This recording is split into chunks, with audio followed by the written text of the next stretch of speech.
So, in the last couple of episodes of our podcast, we've been going through our step by step process in how we work with our clients to create a point of difference and a positioning. We know that point of difference and finding that point of difference and cutting through the competition is one of the biggest challenges that small businesses face. So that's why we brought the proven approach that we work with our small business clients into this podcast, doing one episode for every step that we take with our clients. So in today's episode, we're going to be thinking about where is it that your current business and revenue is coming from. Now, if you're a startup or a new business, it's about having to think about where we want it to come from in the future and going forward. So a few things to consider as a startup business. So let's get into today's episode.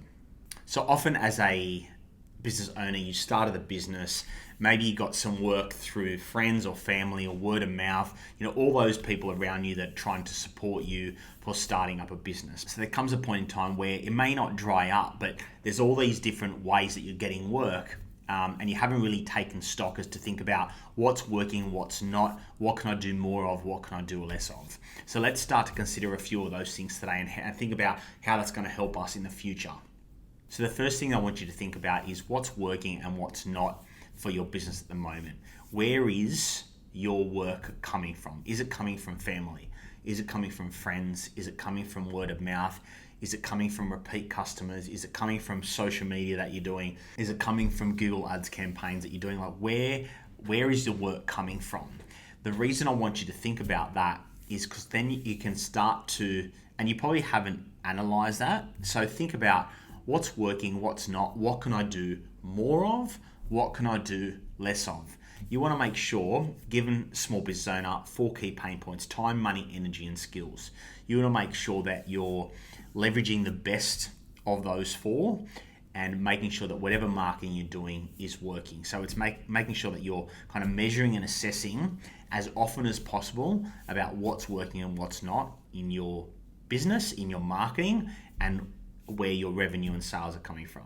So if we know what's working and what's not, second thing I want you to think about is how can you do more of what is working and scale that and maybe engage the team to do more of it, maybe engage a third party to do more of it. So scale that opportunity of what's working. Why wouldn't we do more of what is working? And then those things that aren't working, there's a few options. One, you can chuck them out completely. You can spend some time analyzing why you think it's not working and do some kind of split testing. So what do I mean by that? So do the one activity, but do it in 2 different ways and see what the return on investment looks like by doing it in the 2 ways. In marketing, we call that A/B testing or split testing. So not trying to overcomplicate it, but basically just do the same type of marketing, but in 2 ways. So 2 types of messages or, 2 avenues or 2 different types of emails, and start to think about what's working and what's not from those. And again, time, money, energy, and skills. So we want to do, they're a limited resource. So we want to make sure that the marketing is done effective and we use those 4 resources as effectively as possible. Third thing I want you to think about, is there opportunity to cross-market or upsell or cross-sell?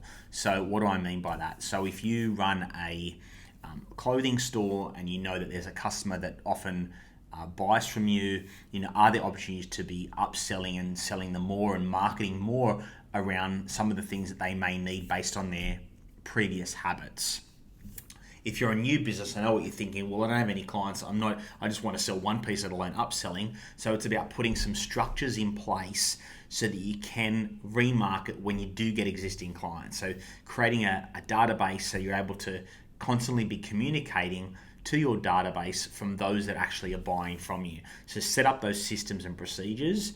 Let me tell you, if a new business is talking to an existing business, and you say the existing business, have you set up all of those systems? And they say, no, I haven't, but it's going to be painful now because I've already got so many customers. Let me tell you, they'd love to be in the startup business position, because they're doing it from fresh, they're doing it from scratch, and from that first customer, they're going to have the systems in place to start to remarket them from day one.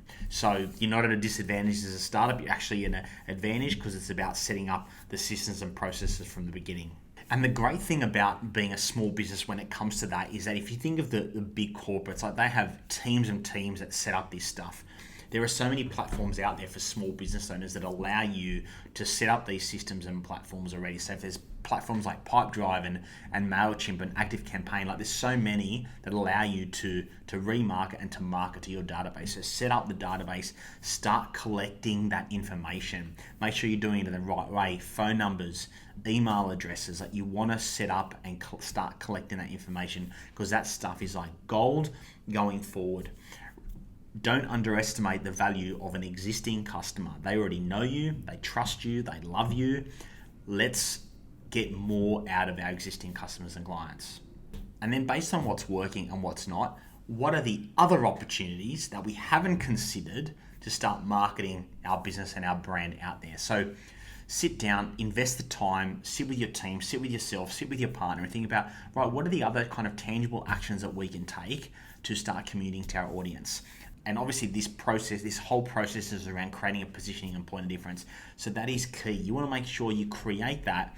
That will give your marketing activities the best chance of actually working.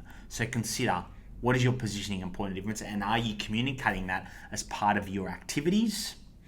What are some of the new activities that you can start to do? Are you positioning your business and your brand as an expert, as a leader in your field, and really have a specialty that you can focus on so people know exactly what you do and why you're different? Are you showing a level of expertise in your industry? Are you really speaking with your customers and clients and getting a good feel about what they think about you and creating true loyalty with your customers? And again, those touch points in terms of how you can get out to your existing clients.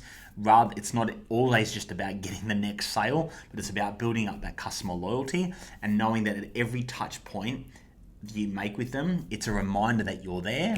Remember, it's about being top of mind. Your customers and clients might not need you today, tomorrow, or next week, but when the time comes, if you've been top of mind, then you have a better chance of them choosing you over the competition. And then finally, and we talk about this in detail in another step, but thinking about, based on where all that revenue and all those customers are coming from, who is that customer?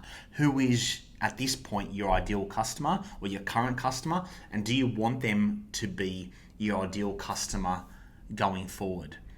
And how do we then get more of that ideal customer? So start to have a think about in that process who your ideal customer is, why they're your ideal customer, what is the characteristics of that ideal customer, and then in a few steps we are going to talk about what that ideal customer looks like and why that is so important.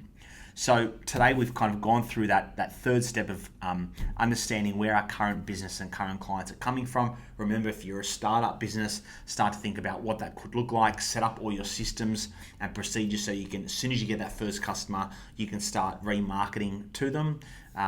Remember, structures and systems are so important. So I hope you guys got plenty out of kind of that step 3 in trying to figure out your positioning and point of difference. And next week we'll move on to step 4. And also remember, love a rate and review. I know Spotify and Apple, you can give us a rating and review. Please get on there. I can see people are listening. There's regular listeners. Get on there, rate and review. That encourages obviously other people. That's obviously part of our marketing. So I encourage you strongly to do that. Again, if you're watching on YouTube, same. If you can, subscribe, leave a comment, that would be awesome. The more engagement, the more community we have, the more listeners there are. It's all about helping Australian small business owners in their marketing and giving them some resilience, making them relentless, making them feel that they're not alone. I think that's the key one. We talk a lot about that in our podcasts and our books and videos and stuff. Business owners, it can be a lonely place. I was even listening to a podcast on the weekend. They're talking about, business, being a business owner can be a lonely place. So the more you rate, review, and leave comments and subscribe, the more the word gets out there. Obviously, that's great marketing for us.